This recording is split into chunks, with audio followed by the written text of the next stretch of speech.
नमस्कार साथियों। तो मैं आज ये जो वीडियो बना रहा हूँ तो एक ट्रेंड है, एक ट्रेडिशन है अपने एरिया की, जो ये अलवर के आसपास का बेल्ट है, कि बच्चे या पेरेंट्स ऐसा सोचते हैं कि हम जो है बड़े सिटीज में जाएंगे तो वहाँ जाके हम लोग बहुत अच्छा स्कोर करेंगे, या हम लोग जो है एग्जाम क्वालिफाई करेंगे, चाहे बच्चा सीकर जा रहा हो चाहे जयपुर जा रहा हो। ऑल्दो पिछले कुछ सालों में इसमें कमी आई है, लेकिन फिर भी जो बच्चों का, पेरेंट्स का माइंडसेट होता है, उनको ऐसा लगता है कि अगर अलवर के बाहर भेजेंगे तो बहुत अच्छा कुछ होने वाला है। या फिर अपन यूं कहें कि अलवर के बाहर भेज के वो लोग अपने मन को तसल्ली दे लेते हैं कि हमारे बच्चे की तैयारी बहुत अच्छे से चल रही है। ऐसा नहीं है, अलवर में रहकर भी बच्चा जो है अच्छी रैंक दे सकता है, और इसका प्रूफ हमारे रिजल्ट में आपको दिखता भी है। आप एक सैंपल साइज से कंपेयर करिएगा, देखिए होता क्या है, जब कोई शहर या कोई संस्था बहुत बड़ी हो जाती है तो उसका जो सैंपल साइज है काफी बड़ा हो जाता है। जैसे आप लीजिएगा, मान लीजिएगा हम सीकर को लेके चलते हैं। सीकर में मान लीजिएगा आज 2 लाख बच्चा पढ़ रहा है, मे बी अप्रोक्सीमेटली बोल रहा हूँ, और चाहे कोटा लीजिएगा, जयपुर लीजिएगा, यहाँ का जो सैंपल साइज है बहुत बड़ा है। तो ऑब्वियस सी बात है, जब ज्यादा बच्चे होंगे तो उनमें से कुछ अच्छे बच्चे जिनका आईक्यू अच्छा है, जिनकी ग्रेस्पिंग पावर अच्छी हो, आपको ऑटोमेटिकली किसी भी इंस्टीट्यूट को मिल जाएंगे।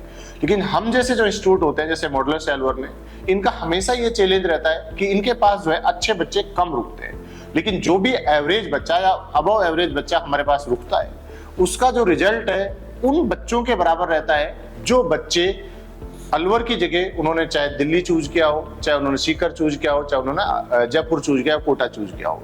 इस साल भी जो हमारा रिजल्ट रहा है, जैसे हम लोगों ने मॉडुलस से, सिर्फ मॉडुलस की मैं बात कर रहा हूँ, एक छोटे से सैंपल साइज में 4 बच्चे ऐसे हैं जिन लोगों का परसेंटाइल 99.90 से अबव है। ये एक बहुत बड़ा नंबर है। मैंने पहले भी कहा है, आप रिजल्ट उठा के देखिए, आपको नहीं मिलेंगे इतने अच्छे बच्चे, या इस तरीके के रिजल्ट्स आपको नहीं मिलेंगे। तो इसका कारण क्या रहता है कि हम लोग जो है ना, छोटे बैच साइज पे थोड़ा ध्यान दे पाते हैं कि बच्चा क्या कर रहा है, कॉपी में क्या लिख रहा है। आप देखोगे, मैंने भी पढ़ाया हुआ है, बड़े बड़े इंस्टीट्यूट में पढ़ाया हुआ है, चाहे कोटा हो चाहे सीकर हो। यहाँ पे जो बैच का साइज है वो लगभग, ये मान के चलिए, करीब 150 के अराउंड रहता है, 150 प्लस ही मान सकते हैं अपन। तो वहाँ पे इस तरीके का ध्यान नहीं होता है कि बच्चा क्या लिख रहा है कि नहीं लिख रहा है, होमवर्क किया है कि नहीं किया है। तो ये सब एक्टिविटी जो है एक छोटे इंस्टीट्यूट में, छोटा मीन्स आई मीन के भाई जिसके पास 1,500-2 हजार बच्चे हैं, तो वहाँ पे ये पॉसिबल है कि आपकी जो टीम है ये सब कर पाए। तो हम लोगों ने ये सब अलवर में किया है। और जैसे नीट की बात करें तो नीट में भी आप जो 12th के साथ सिलेक्ट होने वाले बच्चे हैं उनकी संख्या पे आप ध्यान देंगे तो बच्चे आपको ठीक ठाक नंबर में मिल जाएंगे। और हमारे अलावा भी जैसे एक अब यहाँ पे और नेशनल ब्रांड्स हैं, तो अलवर भी एक तरीके से ग्रोइंग जो एजुकेशन हब है उसकी तरफ जा रहा है। और यहाँ पर अब धीरे धीरे, जैसे आप देखिए, हॉस्टल फैसिलिटीज भी डेवलप हो रही है। तो जो नियर बाई इलाका है वहाँ के जो बच्चे हैं, वो जरूरी नहीं कि आप ब्लाइंडली जो है, एक होता है ना भेड़ चाल में चलना, कि बस अपने बच्चों को यहाँ करा दिया तो वहाँ पे हो जाएगा, ऐसा पॉसिबल नहीं है।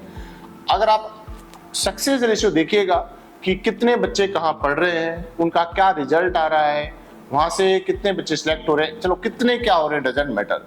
देखिए इंस्टीट्यूट है, चाहे मैं क्यों हो, मॉडल्स भी है, तो ऑब्वियस सी बात है उन बच्चों को दिखाएगा जो बच्चे सिलेक्ट हुए, उनको कभी नहीं दिखाएगा जो बच्चे रिजेक्ट हुए।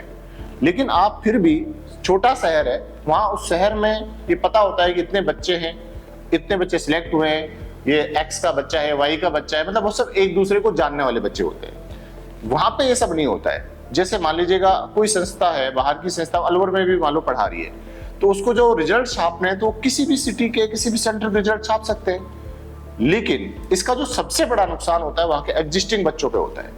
मान लीजिएगा कोई बच्चा है, मेरे इंस्टीट्यूट में पढ़ नहीं रहा, तो अगर मैंने अचानक से उस बच्चे का नाम छाप दिया तो मेरे एग्जिस्टिंग जो बच्चे हैं, जो उसका नाम ही नहीं सुना उन्होंने, ना वो बच्चा हमारे पास 11th-12th किया है, ना टारगेट में रहा है, कभी इंस्टीट्यूट ही नहीं आया, तो वो सारे बच्चे, एग्जिस्टिंग बच्चे नेगेटिव हो जाते हैं। और अपने पेरेंट्स का प्लस जो टीचर का जो विश्वास है, टीचर में जो विश्वास है, उसको खो देते हैं।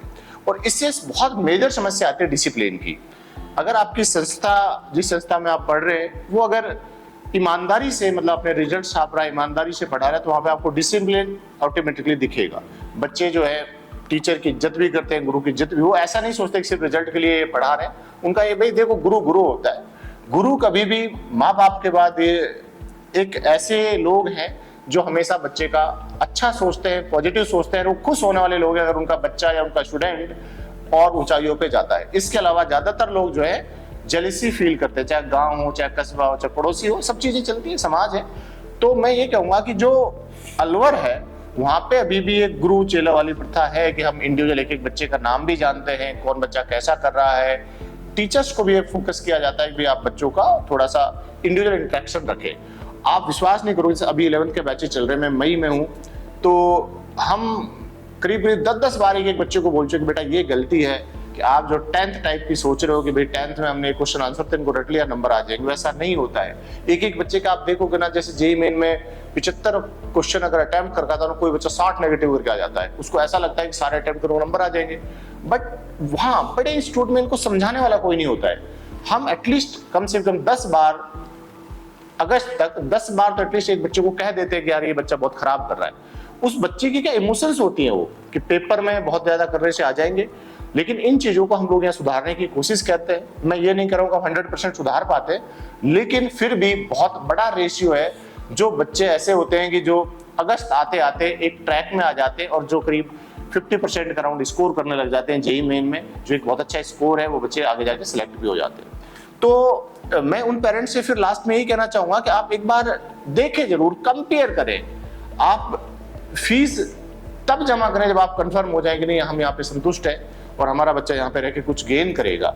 आप बच्चे को ना नंबर से मत जज करिए। एक और दिक्कत है पेरेंट्स की, पेरेंट्स क्या करता है, पेरेंट्स को लगता है कि मेरे बच्चे का भाई मान लीजिएगा सपोज 720 का नीट का पेपर है तो 600 प्लस ही आने चाहिए, या जेईई का पेपर है मान लो 300 नंबर का तो भाई 200-250 आने चाहिए। ऐसा पॉसिबल नहीं होता है। ये सब चीजें जो है ना धीरे धीरे इंप्रूव होती है। एक दिन में कोई रॉकेट साइंस नहीं कि फॉर्मूला किसी हमारे पास है, किसी संस्था के पास है। आपको अपने बच्चे में विश्वास करना होगा, उसकी एक्टिविटीज को देखना होगा। आप देखिए स्लो ग्रोथ होनी चाहिए। मतलब मान लो किसी बच्चे के सपोज 80 नंबर आ रहे हैं, अगर 80 से उसके 85 आते हैं तो यू शुड बी हैप्पी, नहीं बच्चे ने कुछ प्रोग्रेस तो की। आप ये मत देखिए टॉपर तो हो सकता है 290 ला दे।